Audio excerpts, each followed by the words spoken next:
ನಮಸ್ಕಾರ ಸ್ನೇಹಿತರೆ. ನಾವು ಹೈಸ್ಕೂಲ್ನಲ್ಲಿ ಓದಬೇಕಾದ್ರೆ ಧರ್ಮಗುರುಗಳ ಬಗ್ಗೆ ಮತ್ತು ಪವಿತ್ರ ಗ್ರಂಥಗಳ ಬಗ್ಗೆ ನಾವು ಓದ್ತಾ ಇದ್ವಿ.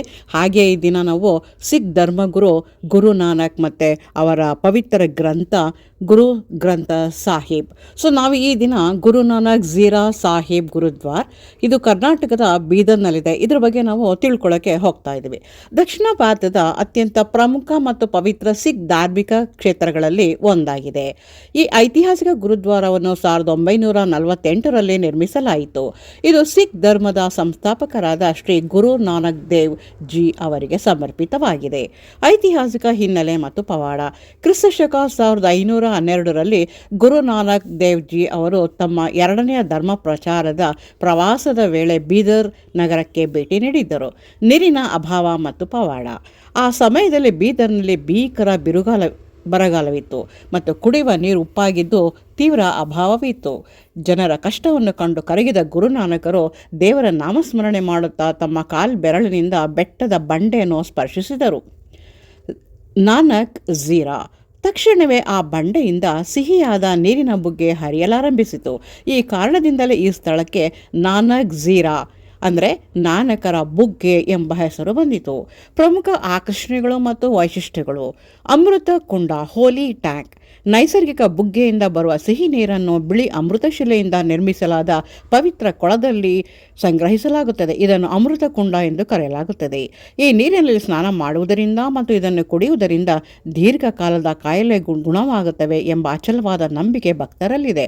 ಗುರು ನಾನಕ್ ಲಂಗರ್. ಉಚಿತ ದಾಸೋಹ. ಇಲ್ಲಿ ಜಾತಿ ಮತ ಭೇದವಿಲ್ಲದೆ ದಿನದ 24 ಗಂಟೆಯೂ ಭಕ್ತರಿಗೆ ಮತ್ತು ಪ್ರವಾಸಿಗರಿಗೆ ಉಚಿತವಾಗಿ ಊಟದ ವ್ಯವಸ್ಥೆ ಇರುತ್ತದೆ. ಸಿಖ್ ವಸ್ತು ಸಂಗ್ರಹಾಲಯ. ಗುರುದ್ವಾರದ ಸಂಕೀರ್ಣದಲ್ಲಿ ಒಂದು ಸುಂದರ ಮ್ಯೂಸಿಯಂ ಇದ್ದು ಇಲ್ಲಿ ಸಿಖ್ ಇತಿಹಾಸ, ಪ್ರಮುಖ ಘಟನೆಗಳು ಮತ್ತು ಗುರುಗಳ ವರ್ಣಚಿತ್ರಗಳನ್ನು ಪ್ರದರ್ಶಿಸಲಾಗಿದೆ. ಪಂಚ್ ಪ್ಯಾರೆ ಸಂಪರ್ಕ.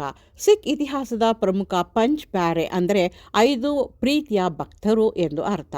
ಪೈರಿ ಭಕ್ತರಾದ ಬಾಯಿ ಸಾಹೇಬ್ ಸಿಂಗ್ ಅವರು ಬೀದರ್ ಮೂಲದವರಾಗಿದ್ದಾರೆ. ಬೆಳಗ್ಗೆ 8 ಗಂಟೆ ರಾತ್ರಿ 8 ಗಂಟೆಯ ಸಮಯದ ತನಕ ಸಾರ್ವಜನಿಕರಿಗೆ ಈ ಒಂದು ಗುರುದ್ವಾರವು ತೆರೆದಿರುತ್ತದೆ.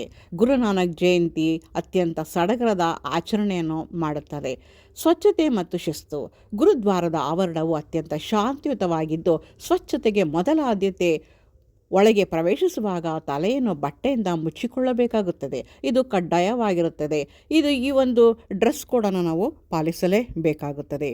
ಮತ್ತು ಇಲ್ಲಿ ಪವಿತ್ರವಾದಂತಹ ಕುಂಡದಿಂದ ನೀರು ಬರುವುದನ್ನು ಕೂಡ ನೋಡಬಹುದು. ಮತ್ತು ನಾವು ಬೇಕಾದರೆ ಮನೆಗೂ ಕೂಡ ಅದನ್ನು ಸಂಗ್ರಹ ಮಾಡಿಟ್ಕೊಂಡು ನಾವು ತಗೊಂಡು ಹೋಗ್ಬೋದು. ಅದರ ಒಂದು ವಿವರಣೆಯನ್ನು ಈ ಸೂಚನಾ ಫಲಕದಲ್ಲಿ ಕೂಡ ಕೊಟ್ಟಿದ್ದಾರೆ. ಮತ್ತು ಇಲ್ಲಿ ಬರೀ ಅಮೃತ ಶಿಲೆಯಿಂದ ಕಟ್ಟಿರುವಂತಹ ಒಂದು ಗುರುದ್ವಾರ. ಎಲ್ಲಿ ನೋಡಿದರೂ ಬಿಳಿಯ ಬಣ್ಣ ಮತ್ತು ಆ ಅಮೃತ ಕುಂಡ ಹಾಗೂ ಆ ಸ್ವಚ್ಛತೆಯ ಪ್ರತೀಕವೆಂಬಂತೆ ಎಲ್ಲೆಡೆ ಕೂಡ ಆ ಅಮೃತಶಿಲೆಯ ಕಟ್ಟಡಗಳು, ಗೋಪುರಗಳು, ಕಂಬಗಳು ನಮಗೆ ಕಾಣುತ್ತವೆ. ಈ ಒಂದು ಮಾಹಿತಿ ನಿಮಗೆ ಇಷ್ಟವಾಗಿದ್ದರೆ ಲೈಕ್ ಮಾಡಿ, ಸಬ್ಸ್ಕ್ರೈಬ್ ಮಾಡಿ. ತಾವು ಸಹ ಬೀದರ್ ಕಡೆ ಹೋದಾಗ ಈ ಒಂದು ಗುರುದ್ವಾರವನ್ನು ಭೇಟಿ ನೀಡಿ. ಅಲ್ಲಿ ಉಚಿತ ಊಟ ಮತ್ತು ತಂಗಲು ಕೂಡ ರೂಮುಗಳ ವ್ಯವಸ್ಥೆಯನ್ನು ಮಾಡಿರುತ್ತಾರೆ.